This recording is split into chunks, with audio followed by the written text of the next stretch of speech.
Vamos a ir ahora a un poquito más lejos, porque ahí en Medio Oriente, en esta confrontación entre Israel y Hamás, ha habido una suerte de tregua, si querés, que ha determinado que este fin de semana se avanzara en la liberación de rehenes, afortunadamente, pero quien mejor nos va a poder poner en contexto y clarificar cómo tenemos que entender esto es el politólogo Sergio Guzmán, que como cada lunes nos está acompañando. Sergio, ¿cómo te va? Buen día, bienvenido.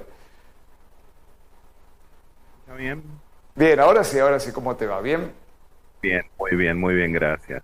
Bueno, a ver, contanos, fue noticia, ¿no? La liberación de rehenes nuevamente en esta suerte de receso, de tregua.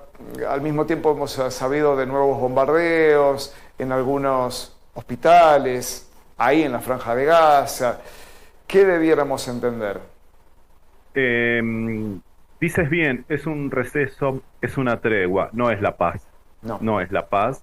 Y para que haya paz va a pasar muchísimo tiempo, al menos en el horizonte temporal no se ve un periodo de paz. Sí hay relativos periodos de tranquilidad. Y como bien lo mencionas, es un lapso de tregua, es un alto el fuego acordado para el intercambio de personas. Creo que como punto de partida, Daniel, lo que hay que analizar es hacer una diferenciación Ujú. entre rehenes y secuestro, Ajá. ¿sí? Porque son dos categorías absolutamente distintas. El secuestro, tanto como la toma de rehén, son situaciones traumáticas para la víctima desde todo punto de vista. Es una privación ilegítima de la libertad, pero no toda privación ilegítima de la libertad constituye un secuestro. Por ejemplo, porque cuando los noticieros de todo el mundo anunciaban hace ya varios años, ¿recuerdas cuando se tomó por asalto la embajada de Japón en Lima, Perú? Ujú. ¿Sí? Y se referían con frecuencia a ese hecho como un secuestro, cuando en realidad se trató, en ese caso, de una toma de rehenes, ¿sí? Con fines determinados, en este caso fines políticos.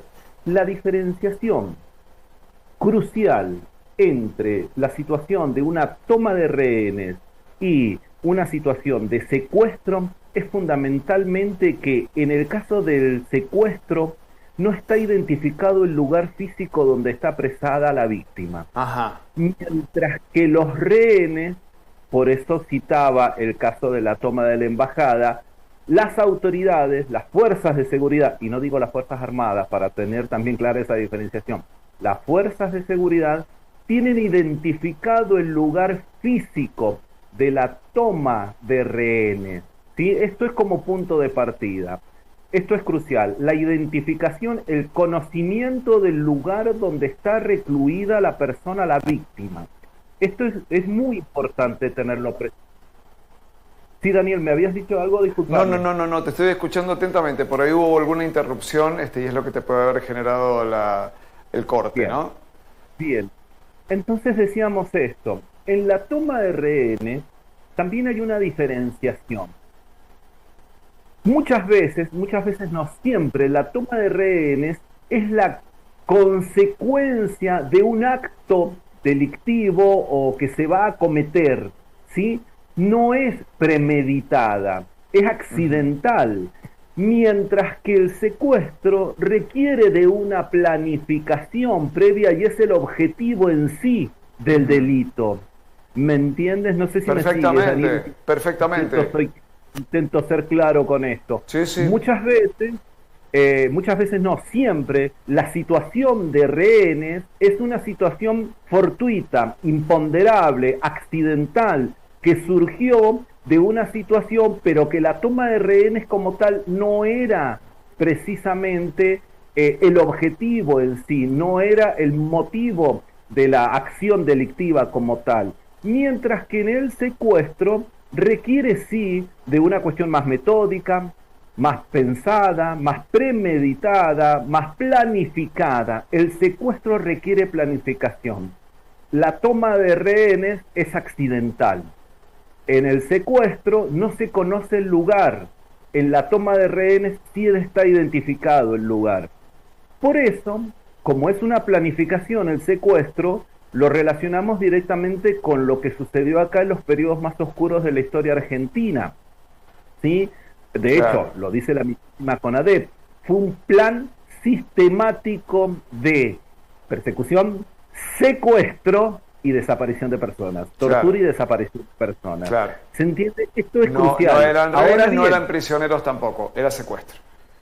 Exactamente. Sí. Dicho esto, y para que aprendamos entre todos, la prensa internacional, no nosotros, la prensa denominada hegemónica occidental fundamentalmente, dicho esto, ¿está bien cuando asevera son rehenes estas personas o es un secuestro? Es una situación de secuestro porque el mismísimo ejército, las mismísimas en este caso fuerzas israelíes, no conocían el lugar físico donde estaban sus conciudadanos. ¿Se entiende? Este punto de partida, Daniel, es muy importante tenerlo presente, porque el secuestro, insisto, es una planificación meticulosa y requiere de una organización delictual para Sergio, llevarse. Si te estoy entendiendo bien entonces, de acuerdo a esta definición, a esta conceptualización que nos has propuesto, lo que hizo Hamas fue un secuestro, fue un plan elaborado para secuestrar israelíes y de ese modo, bueno, ganar alguna ventaja militar sobre un fin Israel, político. ¿no? Sí.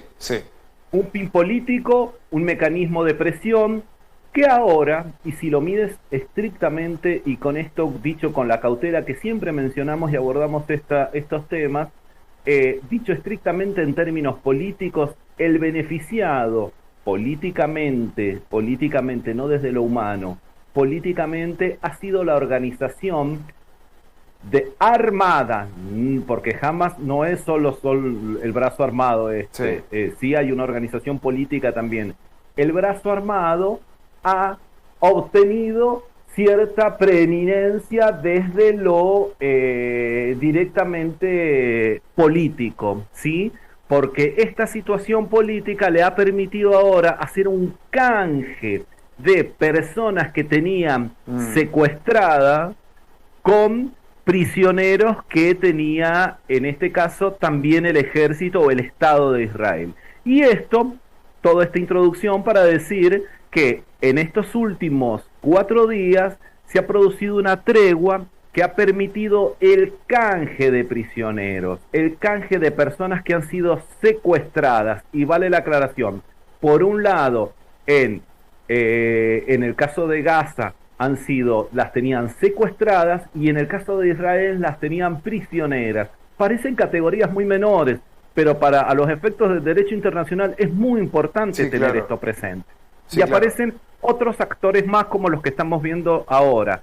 Los organismos y actores internacionales, como por ejemplo el caso de Naciones Unidas, a través de Cruz Roja Internacional y de la Media Luna Roja, que es el caso de asistencia sanitaria para los países de Medio Oriente y musulmanes, que profesan la fe musulmana, que intervienen en esta situación, ¿sí?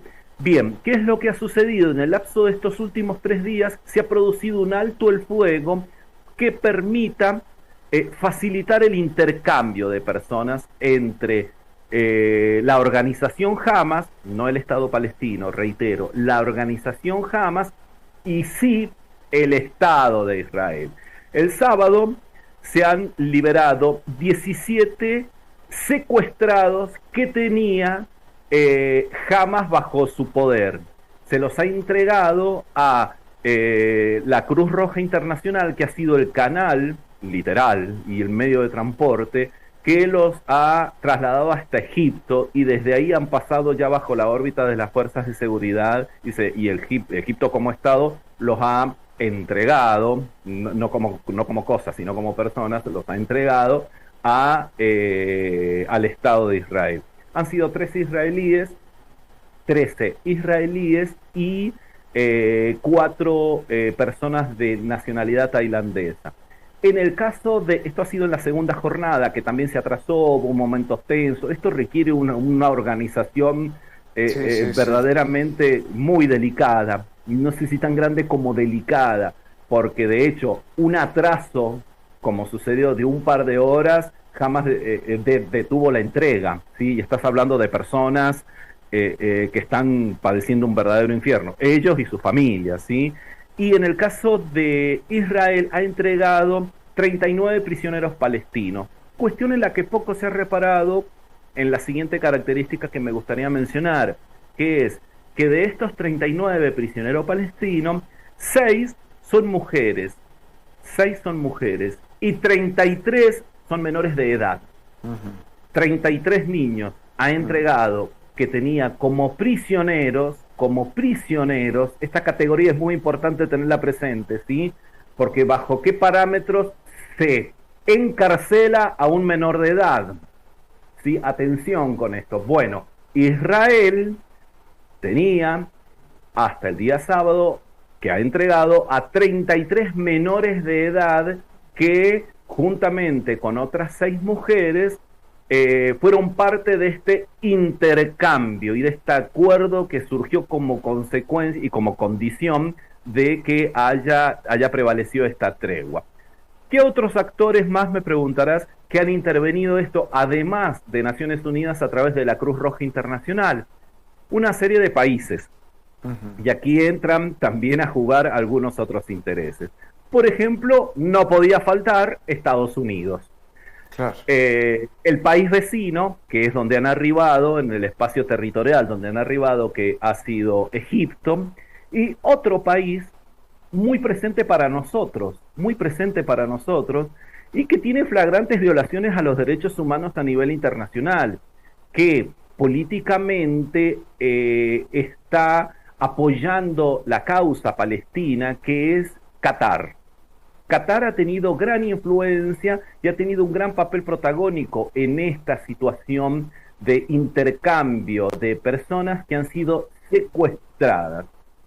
Sí, Daniel, No, no, te estoy escuchando. Entonces, a perfecto. ver, a modo de sintetizar, si me permitís, Por favor. Hamas, con la incursión militar armada que hizo en Israel, forzó lo que en definitiva terminó ocurriendo este fin de semana. Es Así es, decir, secuestró israelitas, que es una cuestión espantosa, y totalmente. con eso generó una situación política para canjear, para trocar prisioneros que tenía Israel. Digo, fue el modo en que jamás logró el objetivo obtenido el fin de semana pasado. Ahora, dicho El- eso, y vuelvo al comienzo de tu intervención, esto es apenas un alto en el camino, porque el conflicto claramente tiene para rato, ¿no? Totalmente, totalmente. Porque además, con el desgaste que político, esto es en términos prácticos lo que estás diciendo, es una aberración hablar en estos parámetros cuando hay vidas involucradas y ya creo que está llegando a los 12.000 la cantidad de personas muertas en la Sí, franja de una Gaza. locura.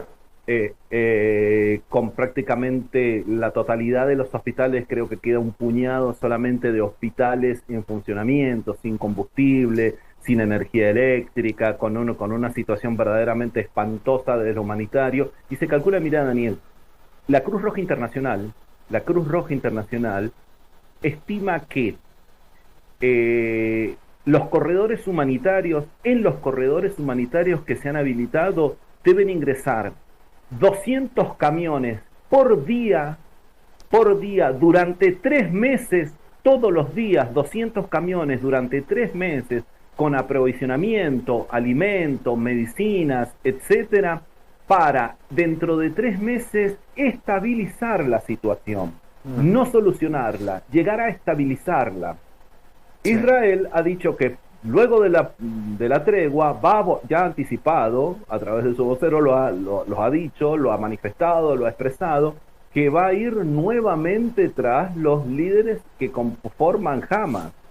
Ahora, yo Entonces, me quiero preguntar, perdón, porque el otro día hacíamos este planteo que a lo sí, mejor es muy naif, qué sé yo, no sé, digo, uno peca de ciudadano común, de exceso de ciudadanía común, ¿no? Para hacerse preguntas. Digo, debe haber pocas inteligencias más sofisticadas que la israelita, ¿no? sí, Digo, el Mossad debe ser, totalmente. junto con la CIA, con el Sí, el M6 o el los MI6, servicios rusos. y hasta ahí eh, nomás, ¿no? Y para de contar, deben ser las más sí, sofisticadas del mundo. ¿Tan difícil sí. es dar con los cabecillas de Hamas? Porque Hamas es una organización terrorista. A partir del 2001 en adelante, las organizaciones terroristas, el terrorismo como tal, cobra el papel de actor internacional, con la siguiente característica, Daniel, dada tu consulta. El terrorismo no tiene una cara visible. ¿Sí? La organización terrorista actúa primero desde el anonimato. Primer punto de partida. Segundo, no tiene un espacio físico como sí lo tienen los actores tradicionales de la política internacional, protagonistas de esto, que son los estados. O sea, son organizaciones desterritorializadas. No tienen un lugar físico en donde vos puedas identificar esta situación, por eso se complejiza. Se identifica que Hamas reside en la franja de Gaza. Cuando sucede lo que sucede el 11 de septiembre del 2001, Sí, la urgencia de la administración de Bush era determinar a qué país se atacaba inmediatamente. sí, Entonces, por eso esa necesidad de determinar y de definir rápidamente cuáles son los estados buenos, los que están con nosotros, y los estados que forman parte del mal, del eje del mal. claro, claro, Ese es claro. un recurso muy interesante para identificar territorialmente dónde es que los amparan, los refugian, los resguardan, ¿sí? Claro. Entonces, el terrorismo tiene esta particularidad y de que en muchos casos, vuelvo al principio de tu consulta, en inteligencias tan sofisticadas, con tanta tecnología, con drones, cibernética y no sé cuánta cuestión más de hacker, de repente un bolígrafo en un avión se transforma en la yugular de una persona, se transforma en un arma letal. Claro. ¿Sí? Entonces, un parapente y un par de motocicletas fueron suficientes para incursionar en territorio y para penetrar en territorio israelí, fuera de toda cúpula de hierro que te puedas imaginar y de paraguas antimisilísticos que pueda llegar a existir. ¿Sí? Con un montón de motocicletas, avesados, aventureros, temerarios y asesinos, como es esta parte, los miembros que forman parte de esta organización, hicieron lo que hicieron. Entonces, el terrorismo desafía y lleva esta válida duda y consulta tuya, ¿sí? Desafía la inteligencia como ante la organización más profesional, más especializada, más tecnificada, más tecnológicamente equipada, resulta que viene alguien con herramientas tan primitivas y la hace tambalear, la sacude. No solo física, sino también hasta desde el punto de vista político. Claro. Volvemos. Si me permites, Netanyahu en este momento en Israel tiene un desgaste político de tal magnitud que lo que le permite esto es un poco intentar aflojar y descomprimir Sí, sí. la situación, Sí, sí. pero prontamente, más temprano que tarde, seguramente ya hay voces que le van a pedir la renuncia de manera urgente, porque esta situación prácticamente es insostenible. Y por eso decía, mientras que en términos políticos, Hamas ha logrado, esto dicho entre muchísimas comillas, Sí, con por mucho supuesto, respeto, con por mucha supuesto, cautela, por supuesto. el efecto internacional que cree. La promoción Sí. mediática de Hamas a nivel internacional, no hay agencia de publicidad que la pague. Más que con una serie de parapentes, con un par de decenas de parapentes y un convoy de motocicletas ingresando con un par de desquiciados con armas de asalto. Entonces esa es la situación. Ellos han salido en términos políticos más ganadores, o llamémosle menos perdedores, como lo hemos dicho muchas veces, en muchas ocasiones ya, menos perdedores que todo el gobierno israelí en su conjunto, con todo ese poderío. Pero bueno, ahora aprendimos cuál es la diferencia entre secuestro y rehén. Y eso también es muy importante para educarnos, digo yo, para aprender. Sí, claro, no, está clarísimo. Y de absoluto provecho también para nuestra vida cotidiana y para entender un poquito mejor la información que nos llega de a retazos desde el ámbito internacional. Sergio, como siempre, como cada lunes, muchas gracias. Yo te agradezco a vos y te envío un saludo inmenso. Que tengas buena semana. Hasta luego. Cada lunes, Sergio Guzmán, politólogo, docente, investigador de las Facultades Sociales de la Universidad Nacional de San Juan, se toma estos minutos, ¿no?, para ponernos en contexto, para ayudarnos a entender esto que está pasando tan distante de Argentina y de San Juan, pero que bueno, obviamente terminamos todos traspasados, ¿no?, por una información tan brutal y tan aberrante, tan inimaginable para nosotros, tan inimaginable realmente.